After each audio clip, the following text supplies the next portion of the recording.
Hello and welcome to this week's episode of MT Squared, Minerva's 2-minute tactics for your procurement. And I hope you're all well this week. Welcome to some of our new subscribers that have signed up in the past week or so. Welcome along. So this week's tactic, I want to return to a theme that I know I've talked about a lot in the past, but it's very important when it comes to procurement, and that is around attention to detail. The smallest error in something or omission can make a real difference to what happens to the outcome of your procurement process. And you might think I'm being a bit over dramatic with that, but I can assure you I'm not. I've seen us have, or not us, but seen problems in the past with just one word in a sentence that's caused an issue and some kind of challenge. And obviously you want to avoid any kind of challenges or any kind of pushback from bidders. And I noticed, or I was reminded this week about some research that was done. And in fairness, this research is quite dated now, but I have absolutely no doubt that it's still relevant. And that is around contract notices that are published previously on ODU and now what would be on the government's Find a Tender service. And just a few stats here around that.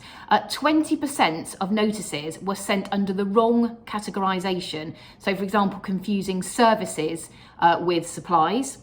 15% of organisations failed to specify that they required their responses to be in the English language, and that meant that they were obliged to assess responses in any recognised EU language. So obviously that's a bit of a mistake on that.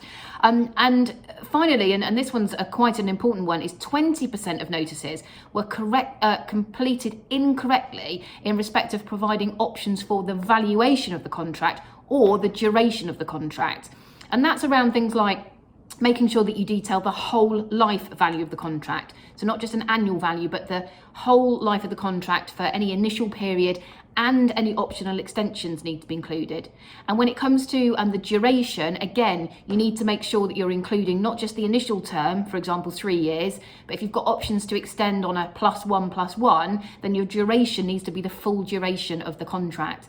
So there's lots of little things that you could very easily get wrong in a contract notice, and and that sort of goes all the way through your procurement. So if you're in any doubt whatsoever, do seek help to make sure, either from an organisation like ourselves, or there's organisations like the Chartered Institute of Purchasing and Supply. There's a fabulous organisation called Achilles who we use for our training.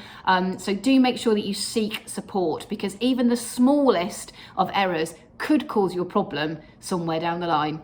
So that's my tactic for this week. Until next time, soldier on.